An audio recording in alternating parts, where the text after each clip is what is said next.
Un encuentro con su palabra, porque secase la hierba, marchitase la flor, mas la palabra de Dios permanece para siempre.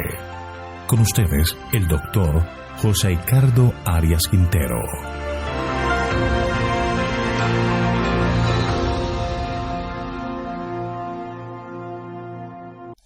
Hoy vamos a estudiar Marcos capítulo 1, versículos 1 al 8.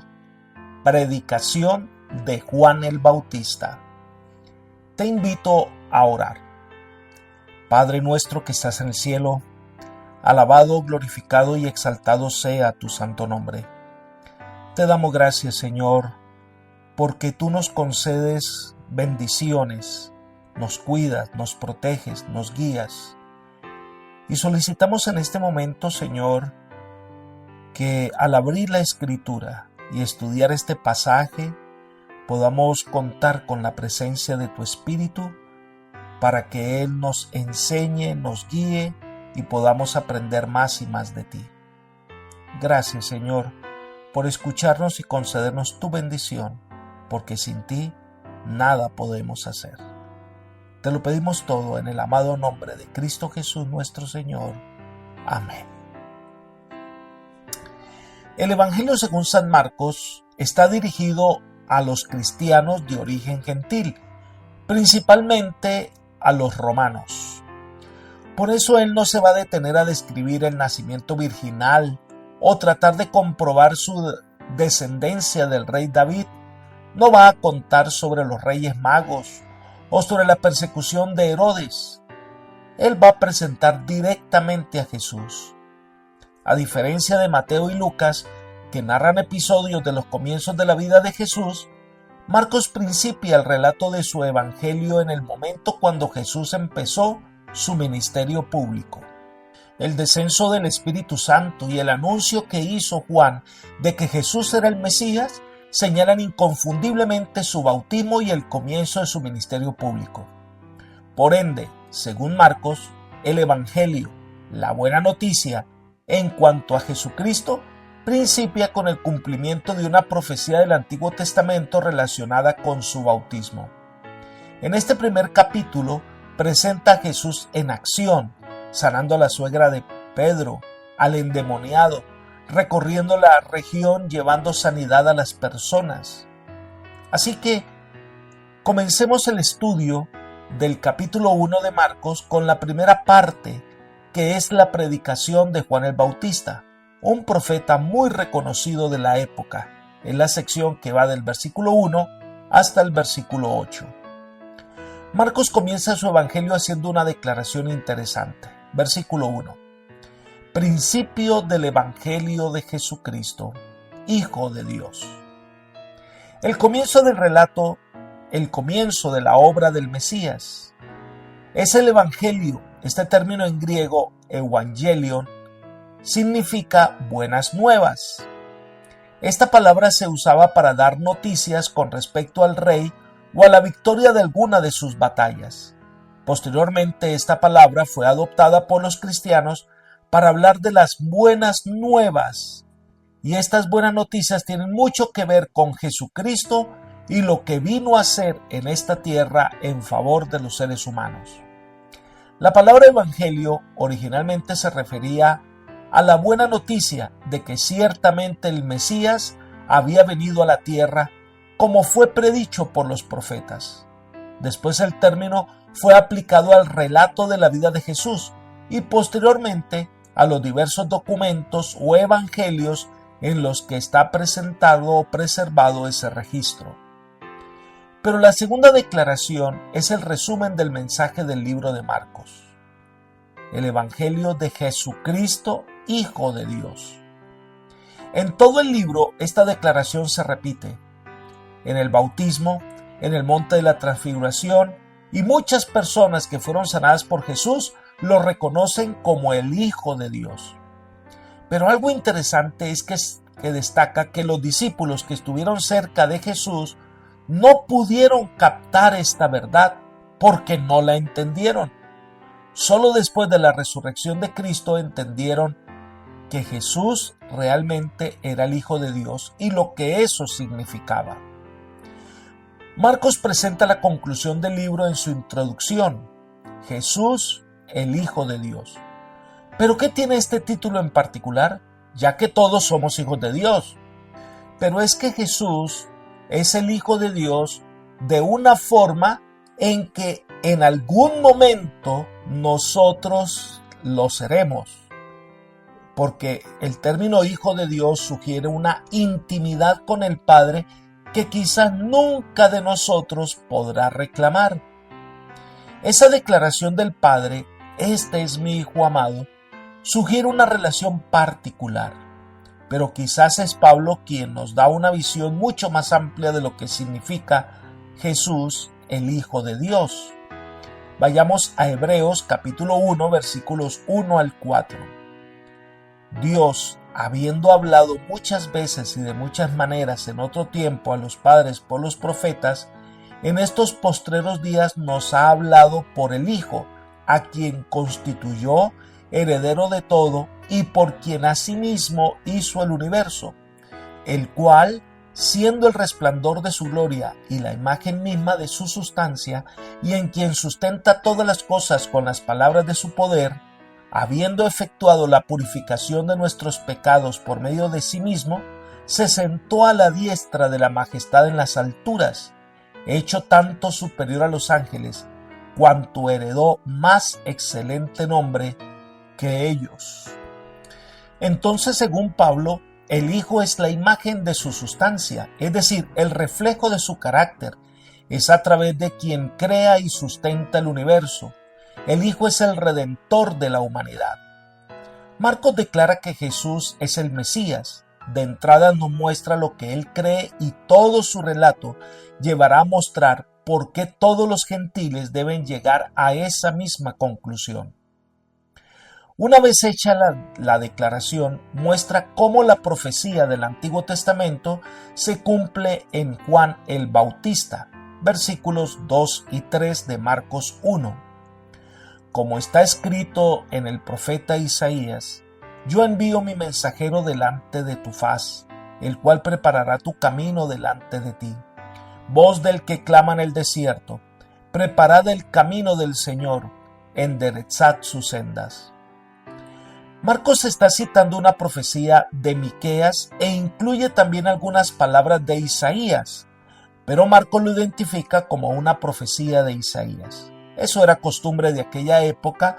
Cuando se mezclaban dos relatos se menciona solo un autor. El anuncio del profeta sobre preparar el camino está usando la figura que se emplea, que es la de la preparación que debía hacerse por anticipado para la venida del rey. Cuando un monarca del antiguo cercano oriente decidía visitar ciertas partes de su reino, despachaba mensajeros a enderezar el camino. Esto hacía más llevadero y tranquilo el viaje del monarca. Así que Marcos usa la figura conocida de un mensajero que viene antes de la llegada del rey y que tenía como objetivo preparar los corazones, enderezar los lugares torcidos del corazón humano, echar abajo el orgullo y la altivez de los hombres. Esa voz que clama en el desierto, que prepara el camino para la venida del Señor, es Juan el Bautista.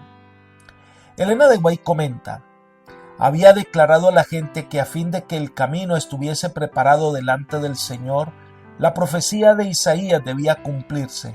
Las montañas y colinas debían ser allanadas, lo torcido enderezado y los lugares escabrosos alisados. Había esperado que las alturas del orgullo y el poder humano fuesen derribadas. Había señalado al Mesías como aquel cuyo aventador estaba en su mano y que limpiaría cabalmente su era, que recogería el trigo en su alfolí y quemaría el tamo con fuego inextinguible. Como el profeta Elías, en cuyo espíritu y poder había venido a Israel, esperaba que el Señor se revelase como Dios, que contesta por fuego. Libro deseado de todas las gentes, página 186. Juan vino en el momento preciso a predicar de una manera particular, como lo hacían los profetas de la antigüedad, y bautizaba a las personas. Leamos el versículo 4. bautizaba a Juan en el desierto y predicaba el bautismo de arrepentimiento para perdón de pecados. El bautismo de Juan era un bautismo de arrepentimiento porque estaba caracterizado por buscar que las personas reconocieran sus actos pecaminosos y buscaran el perdón del Señor.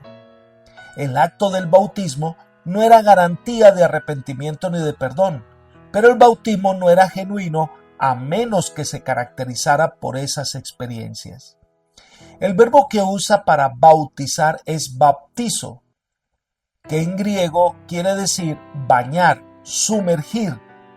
Se emplea para referirse a la inmersión de una tela en una tintura o al acto de sumergir un tiesto en el agua a fin de llenarlo.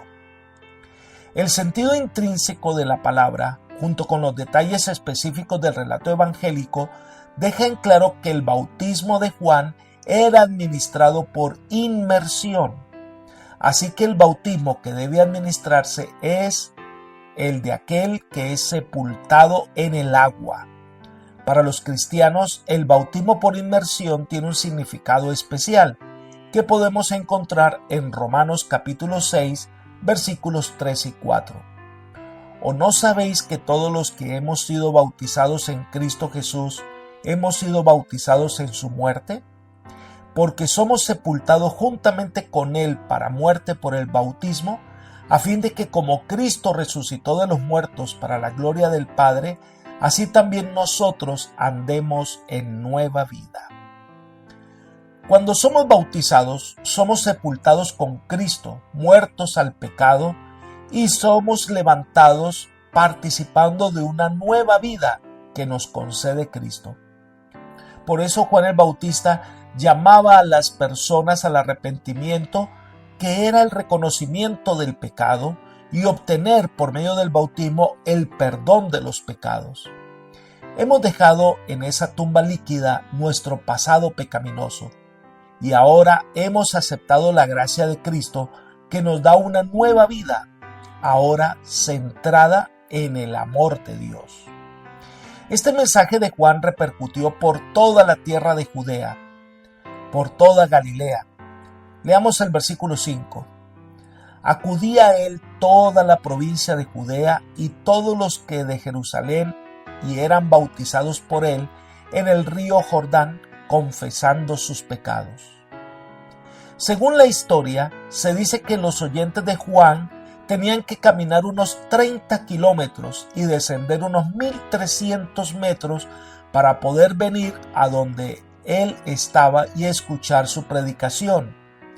Y era el bautismo en el Jordán. Este es un detalle que solo Marcos presenta. La razón es porque se necesitaba mucha agua, debido a que bautizar significa sumergir en el agua. Entonces pasa Marcos a describir cómo estaba vestido Juan el Bautista, como si fuera un profeta, como Elías, y su vida austera en el desierto. Leamos el versículo 6. Juan estaba vestido de pelo de camello, tenía un cinto de cuero alrededor de su cintura y comía langostas y miel silvestre. La época en que Juan predicaba era muy particular. El odio que despertaba entre los judíos contra Roma era grande. Su nacionalismo lo llevaba a actuar de manera que era contrario a todo lo que el Señor había enseñado en su palabra. Entonces aparece Juan, proclamando el reino de Dios, proclamando la llegada del Mesías, llamando al arrepentimiento, a dejar el pecado. En varias oportunidades había denunciado el pecado aún de aquellos que eran los dirigentes del pueblo. Juan no venía a congraciarse con el pecador, sino a mostrarles el camino de salvación. Ellen de White nos muestra esta realidad al escribir: en medio de las discordias y las luchas se oyó una voz procedente del desierto, una voz sorprendente y austera, aunque llena de esperanza. Arrepentíos, que el reino de los cielos se ha acercado. Con un poder nuevo y extraño conmovía a la gente. Los profetas habían predicho la venida de Cristo como un acontecimiento del futuro lejano, pero he aquí que se oía un anuncio de que se acercaba. El aspecto singular de Juan hacía recordar a sus oyentes los antiguos videntes. En sus modales e indumentaria se asemejaba al profeta Elías. Con el espíritu y poder de Elías denunciaba la corrupción nacional y reprendía los pecados prevalecientes. Sus palabras eran claras, directas y convincentes. Muchos creían que era uno de los profetas que había resucitado de los muertos. Toda la nación se conmovió. Muchedumbres acudieron al desierto. Libro El deseo de todas las gentes, página 79. Ahora, el mensaje de Juan era un mensaje claro. Sigamos con Marcos capítulo 1, los versículos 7 y 8. Y predicaba diciendo: Viene tras mí el que es más poderoso que yo, a quien no soy digno de desatar, agachado, la correa de su calzado. Yo a la verdad os he bautizado con agua, pero él os bautizará con Espíritu Santo. La proclamación de Juan era muy especial.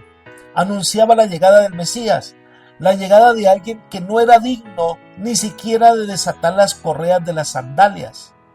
Al afirmar que era indigno de rendir siquiera este servicio para Cristo, Juan se estaba colocando por debajo del nivel de un esclavo. Es como si Juan hubiera dicho: cuyo esclavo no soy digno de ser, destacando de esta manera que él no era el Mesías, era apenas un mensajero y que el Mesías era superior y más importante.